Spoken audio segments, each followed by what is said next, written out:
All right, y'all. Welcome back to another Networking with Nyko. It's your boy Nyko, and it's been a minute, y'all. So I'm sorry. I'm sorry. That's all I can say is I'm sorry. I'm gonna be uploading this video tomorrow. Today is Friday. I promise I will upload this video tomorrow. I'm sorry about the past videos. I still have them, but I haven't been able to. I've been going through a lot of stuff, and that's gonna be like back talk that we're gonna have. I am gonna upload those videos eventually, just not right now. Because as y'all know, we just did our pre-op for stage 2 bottom surgery on the 7th. That was Wednesday, and it went great. Everything went great. This YouTube is literally to explain why I chose to do the pump instead of the rod. There's a few reasons why. There's pros and cons as to why I chose it, but it ultimately comes down to your decision. So a lot of trans men have been reaching out to me asking me, why did I choose the pump instead of the rod? The biggest reason is, number one, with the rod, you're always going to look erected. It doesn't matter what you do. That rod is always going to have you looking erected. One thing that my doctor did point out to me is if I'm in swimming trunks, which I like to wear swimming trunks during the summertime, right? That's what we like to wear. He told me you're always going to look like you're on hard sometimes. Well, more than 99.9% of the time you'll look like you're on hard. Now, my problem with the rod is that I have some pictures here that I'm actually going to show, but I'm also going to put pop-ups. But my problem with the rod is it's like if you guys ever seen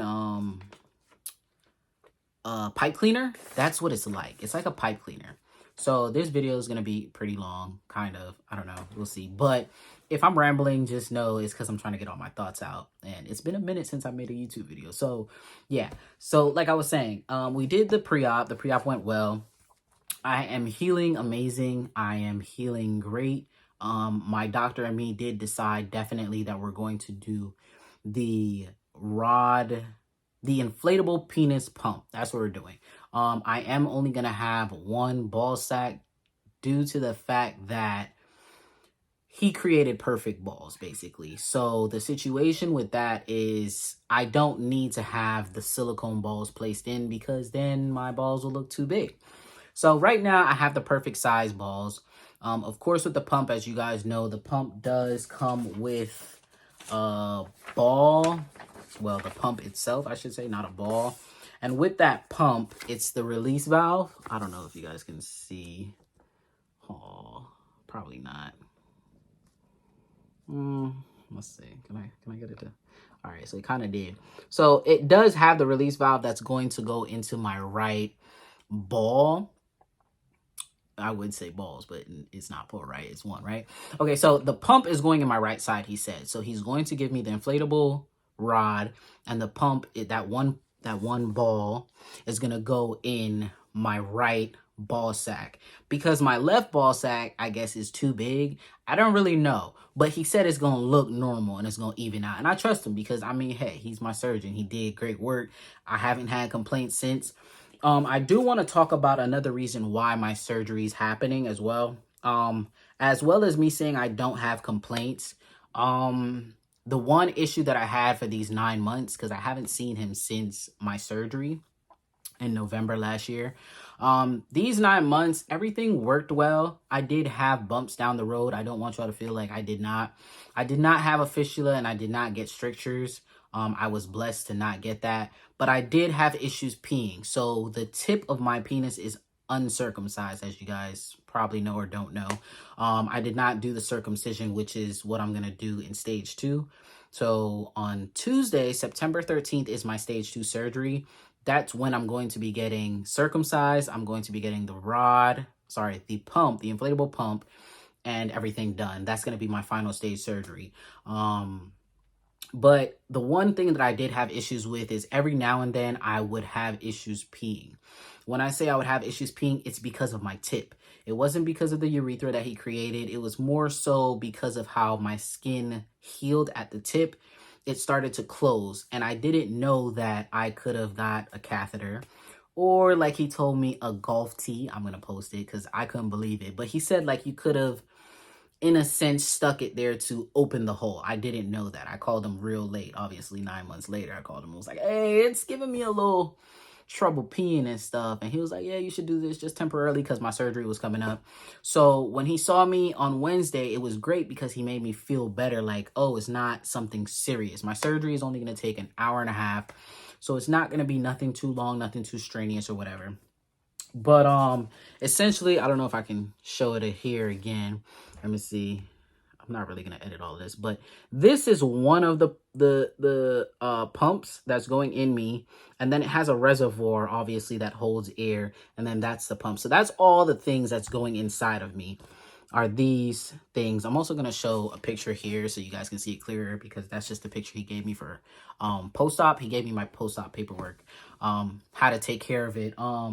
The one thing that I found interesting and actually fun with the post-op paperwork is I get to play with the pump.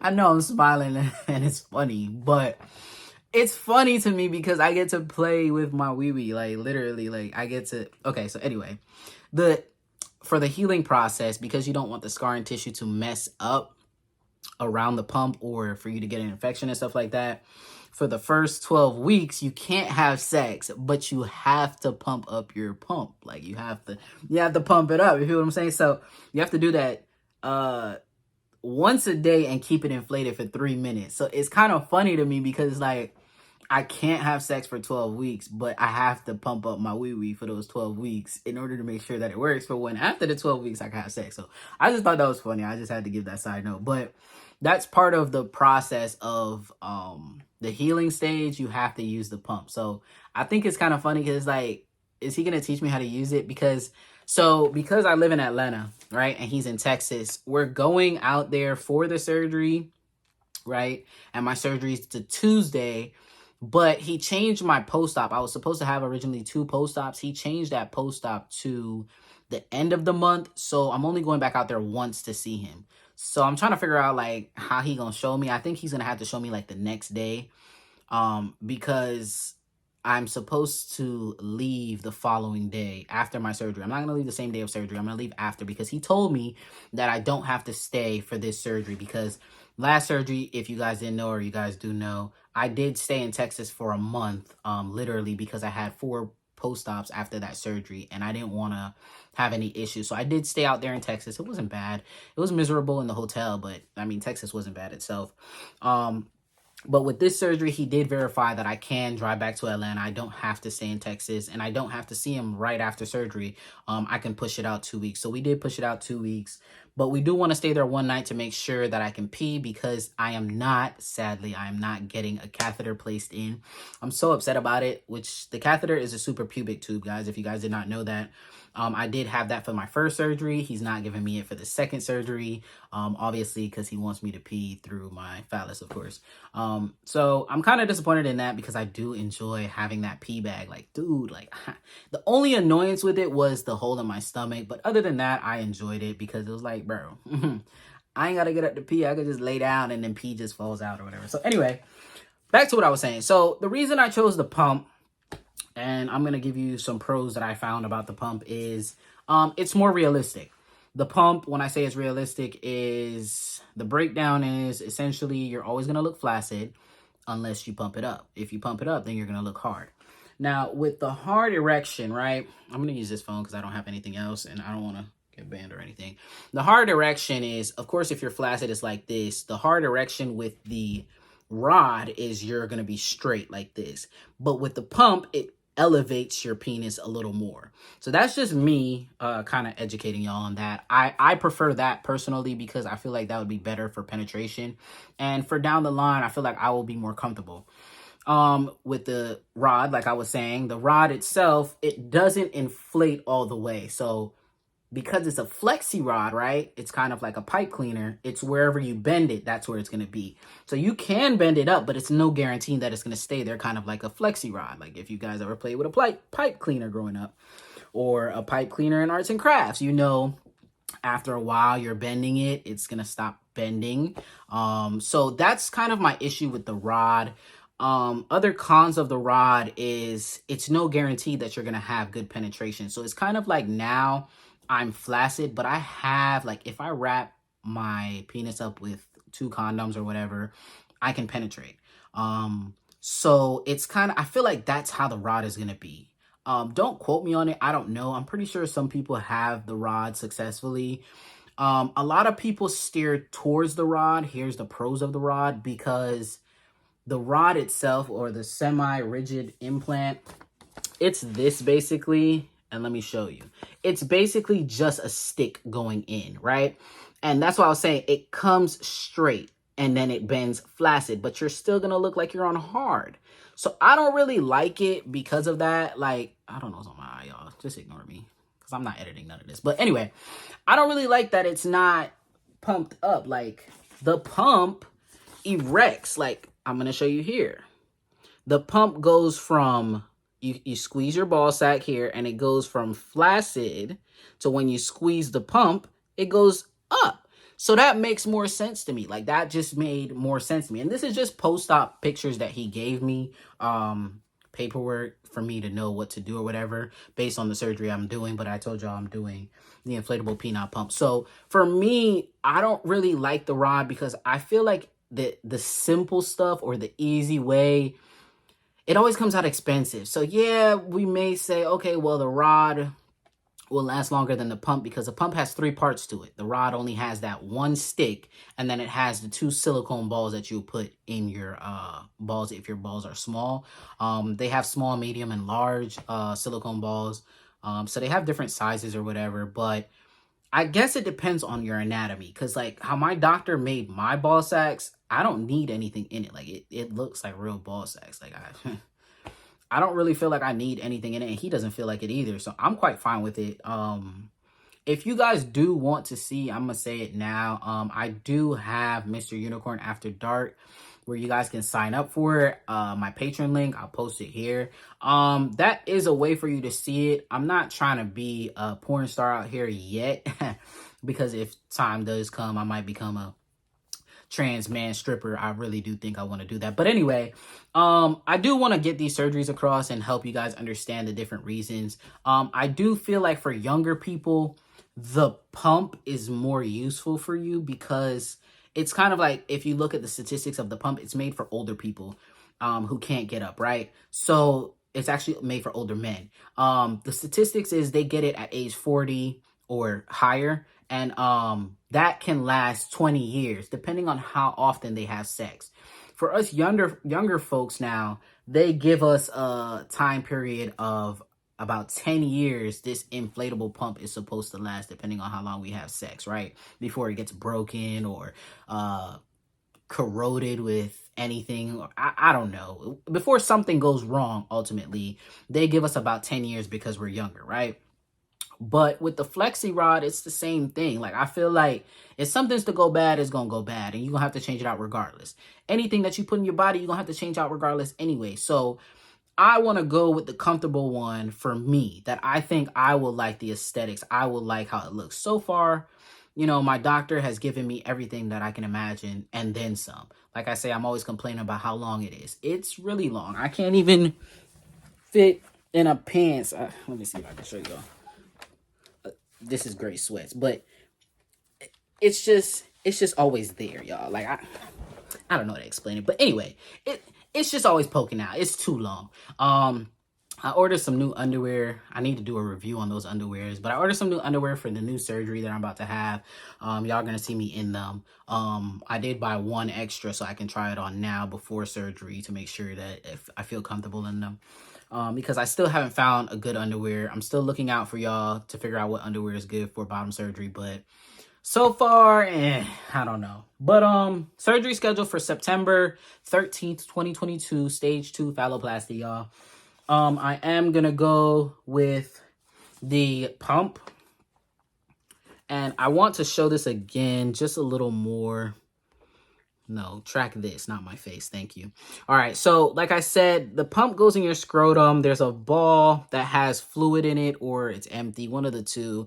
That's your pump. It's going kind of near your bladder, so air can go in there. So when you do erect yourself, the air dissipates, or whatever you want to call it, or disappears or whatever.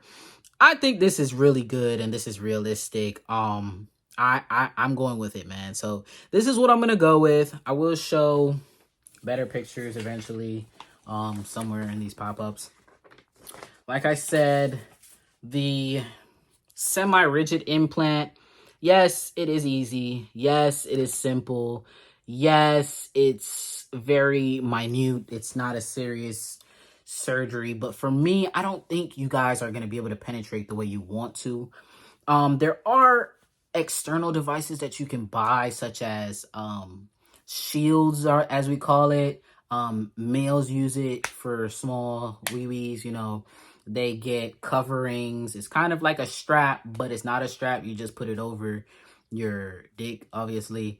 I don't know if I can say these things on YouTube. I guess we're just gonna have to find out. But I'm just being very blunt and very vague at the same time. But I didn't know what else to say. But like I said, surgery scheduled. I will keep you guys posted. I think this video was pretty good. I think it was very educational. I do want to drop some stuff over here about the rod versus the pump. Pros and cons, man. It ultimately comes up to you. Like, I can say all good things about the rod if I wanted to, but I just look at what is going to be good for me. So if you plan on having sex daily, you might want to go with the pump because I think you're going to be able to penetrate better. That's just my thought process of it. With the rod, no. If you want a simple surgery, probably go with the rod because it's just a stick they're putting in you. They're not putting in a bunch of stuff that can possibly go wrong, but then the stick can also go wrong, so don't think it won't. There are people who've been putting in rods and having to re-put in another rod, and that's not the pump. So, and then there's also people who have put in the pump and never had to replace it yet or at all. So, you know, you just have to weigh your pros and cons, what you want to do, what you prefer, what look you're looking for. For me, I really want to be able to tuck, but obviously I can't. I really wanted a smaller dick and I can't get one. So it's kind of like too late for that. But, and I want to ask my doctor. I forgot to ask him, but I'll keep me reminded. If you guys know in the comments, let me know. I'm trying to see, will my penis be bigger when I get this thing implanted? Like, I didn't think about that. Like, it shouldn't get longer, or it can. I don't know. That's a question I'm going to ask my doctor, so stay tuned. I'm going to have an update after surgery on Tuesday. But yeah, I just came to explain that and come back to you guys because I need to get back on YouTube. I'm sorry, y'all. I've been slacking. I've been going through a lot of mental stuff. I've been going through a lot of family stuff. It's just been a lot, y'all. So I will post my older videos eventually, just not yet because I got to go back through them and stuff. But right now we're going to start from stage 2 phalloplasty. We just did the pre-op, so now we're waiting for surgery. I can give you guys some news. I don't have to do a liquid diet for this surgery. This surgery is only an hour and a half long, 2 hours max. It's mostly an hour because to put the pump in, he said it takes him an hour. And then I'm getting my circumcision done. So to give me a tip is going to take about 20 minutes, he said. And he's also going to fix my tip so I'll be able to pee better because like I was explaining earlier, out of the 9 months, the only issue I really had was some days when I wake up, I wouldn't be able to pee. Like, my pee wouldn't come out as a straight shot. It would come out kind of wonky and to the side and stuff like that. And I would have to, like, play with the tip in order for it to come out correctly. And I think that's more so because I'm not circumcised, so the tip isn't out. The skin is blocking it more so. So he is going to fix that. So he said it's going to take him about an hour and a half. I don't have to do laxatives. I don't have to do that liquid diet that I hated. I get to eat whatever I want. Just obviously you can't eat after midnight, any surgery, they tell you that. What else did he tell me? He told me everything looks good. I'm trying to think of what else I can tell y'all. He did prescribe me antibiotics. I do have to take that a day before. He did prescribe me ibuprofen, and he did prescribe me Tylenol, which was pain meds, the narcotic one. Not too many of those he gave me. I don't think it was Percocet. I think it's just hydrocodone, honestly. So I don't think it's very severe of a surgery. Like he said, it's nothing big like the last one. They did remind me about anxiety. When you do bottom surgery, you do have anxiety, or any kind of surgery, you will have anxiety and stress. So if you guys do take anxiety medicine, make sure you guys take your medicine. If you guys take depression medicine, make sure you take it as well. Dressing wound care, for my tip, he told me I have to leave the dressing on for 3 days. So I'm going to have to like bag my penis while I'm showering. So I won't be able to shower my tip for like 3 days, which sounds really disgusting, right?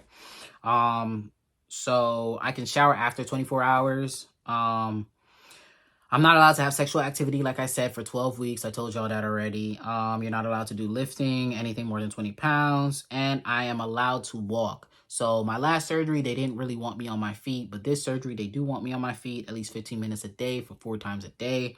So they definitely want me to move more this surgery. Not to baby myself like I did the last surgery, which, I mean... I didn't really baby myself because I had a harsh nurse, aka mommy, but you know, it is what it is. It's not too bad. If you guys haven't already, make sure you guys follow me on TikTok. I have a new TikTok, if you guys didn't know. This TikTok is Nyko the Unicorn. I'm gonna put it up here. Make sure you guys follow me on Instagram. I'm going to go live on TikTok and Instagram during this occasion. We're starting fresh, so I don't have many followers. So if you guys know me and know Mr. Unicorn, that TikTok is banned for life. Obviously, they're not giving it back. But I do want to keep sharing my journey with you guys, so I do have a new TikTok. My Instagram's still good. We still going to go live on Instagram. I'm still trying to figure out the time frame to go live on Instagram. I will keep you guys updated with YouTube videos, but it does take me a lot of time to record. So it's very easy for me to just go live and not have to edit that live. So please, if you guys must catch those lives, because you can ask me more questions. It takes me a minute. And if you comment under my TikTok videos, I'll be able to answer them on TikTok faster than I can get you on YouTube. But definitely feel free to comment under YouTube if you have any questions about it. I do appreciate you guys. I do love you guys. I'm glad that you guys are still supporting me. I do see a lot of you guys out here and a lot of new people. Welcome to the new people. It's your boy Nyko, and this was Networking with Nyko. Why did I choose the pump over the rod, I guess? I don't know, y'all. I'm gonna figure out the title. But I love you guys. I love you guys for real. This journey has been amazing. This is kind of like the end of the surgery journey, hopefully. But I will keep you guys posted. Make sure you guys follow me on all my socials. I'm gonna try and make them pop up. And yeah, it's been real, y'all. So I love y'all. I'll see y'all soon. It's your boy Nyko. You can talk like this when you're really that feeling myself a conceited, feeling myself a conceited.